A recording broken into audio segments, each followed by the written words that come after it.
taking my lead. I'll be looking at the pitcher the whole time, but I'm showing you guys my feet.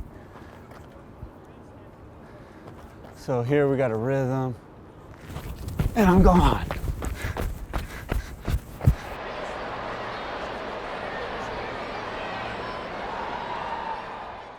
Hi, I'm Christian Koss, infielder and late game pinch runner for the Giants. With me is Ryan Christenson, coach, and we're here to talk base running with you guys.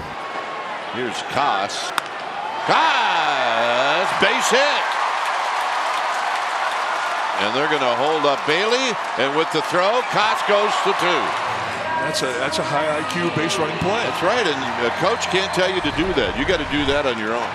Well, I think what makes Christian such an astute, smart base runner is that he's planning ahead. He's done his homework on a pitcher out here, and his timing can be a little bit earlier than a pitcher out here, and that's how he can be successful without having the blazing top-end speed, just because his timing and his anticipation is right on point. Speed is kind of one of those things. You're a fast person or you're not, but I think you can gain a lot of things in this game with your leads, with the information we have on pitchers, when they're going to pick, when they're not going to pick. That helps you in times of when you want to steal. So you don't necessarily have to be a burner runner, but there's definitely ways in the game that you can make yourself better on the base paths. The timing of a fly ball being hit to the outfield, the timing of a steal, the timing of a ground ball of when you're going to advance, all these things happen like that, which you have to pre-think while you're on the bases, and that thought is what's going to help you make the right decision. Timing can involve like your footwork of when you're landing out here. You have your primary lead, then when you get off and head your secondary lead, you don't want to get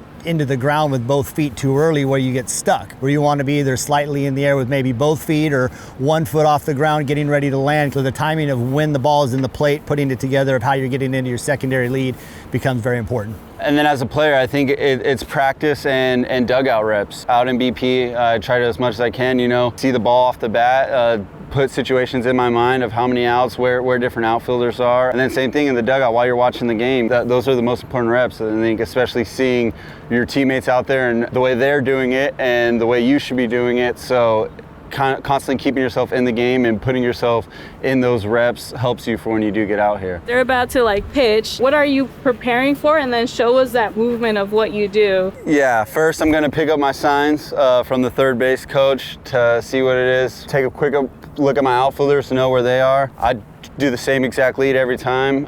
It's all while looking at the pitcher. Take a right foot, take a second foot. I'm here. Depending on if I want a bigger lead, I'll be a bigger shuffle here. If it's a guy who has a quicker pickoff or someone we're a little timid on, I'll be here, basically working from this distance on whether or not if I'm going to steal. We have number marks of how far we need to be to get a good jump, to get a good steal, and especially where we're at, where a pickoff can get us. That 12-foot, 13 mark. So this just, in my strides and the way I go, nose gets me to that mark, where I know I'm always going to take a longer stride, where someone might be like this, and they're not going to be near where I am in my step over. It's the way to consistently keep me in a spot that I know I can steal from and not get picked off.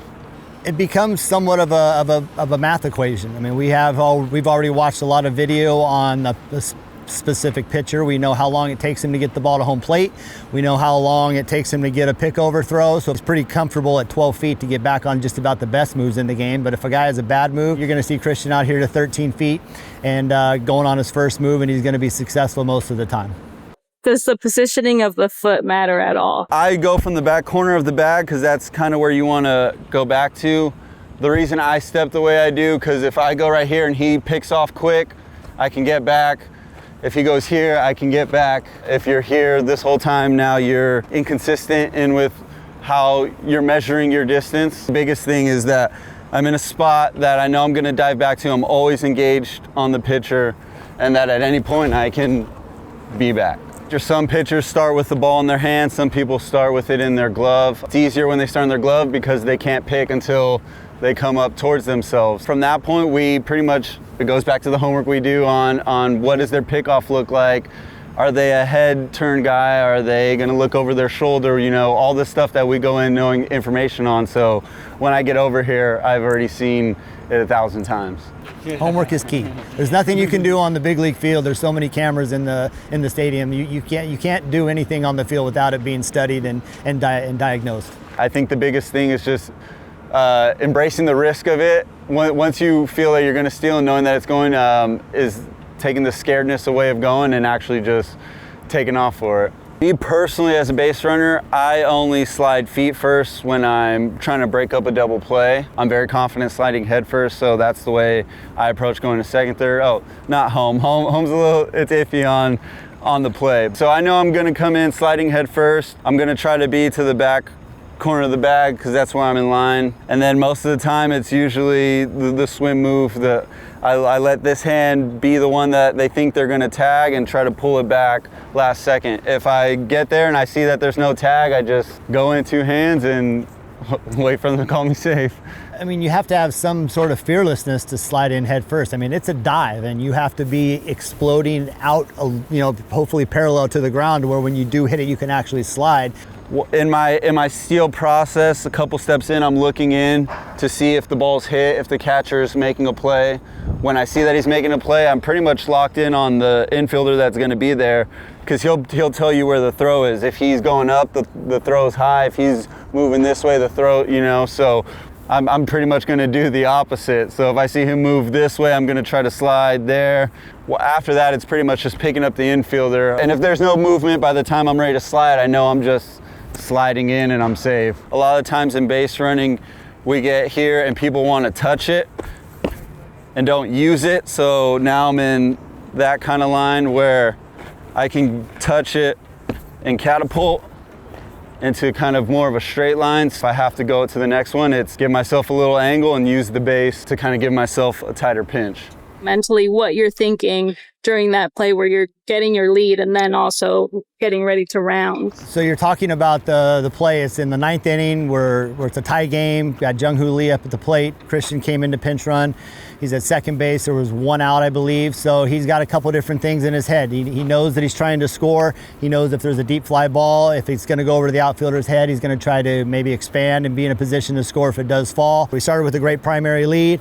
You watch him, he gets a good secondary lead as the ball is being delivered. Ball was hit by Jung-Hoo. He had a good reaction. The ball was on the ground to the right side. He's now running to third base, and what made it so impressive is that Christian just talked about using the bag as a platform, and I think one thing that helps him do that and be able to stay in line and when he's going to third not hit the grass is that his body lane is so drastic. I mean, he is really digging and embracing that he's going to use that bag to plant and be able to get around that corner, and it's almost a 90-degree angle. He's hitting that thing and making the corner, making the distance short at home plate, and there was really no play for the right fielder at home plate because he did such a good job. It's like we don't want to get doubled up on a line drive, and Jungie is a line drive hitter. So the initial off the bat was kind of a freeze moment that he was going to catch it. And once that it's not through, it turns into, like you said, just the footwork of getting there, knowing that I'm going home, so my lean's there.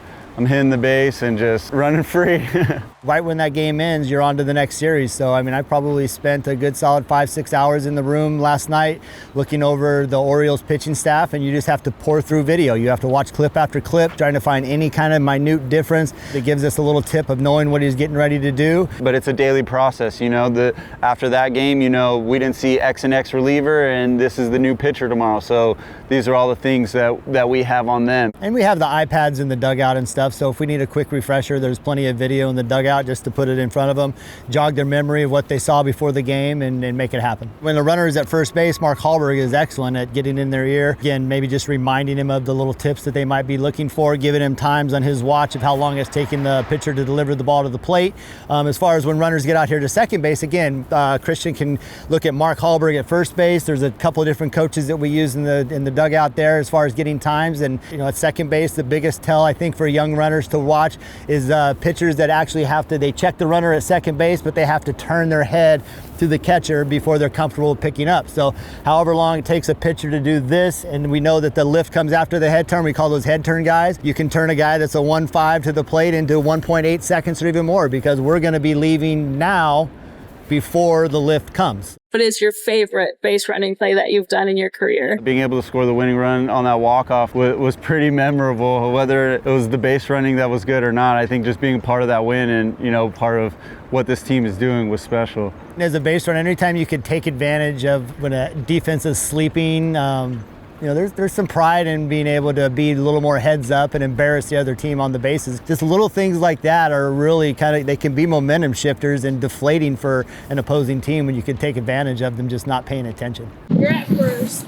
Pitcher's over there. What are you looking at? Yeah, so right now would be the tell of his foot distance. If he comes closer together, know he's going home.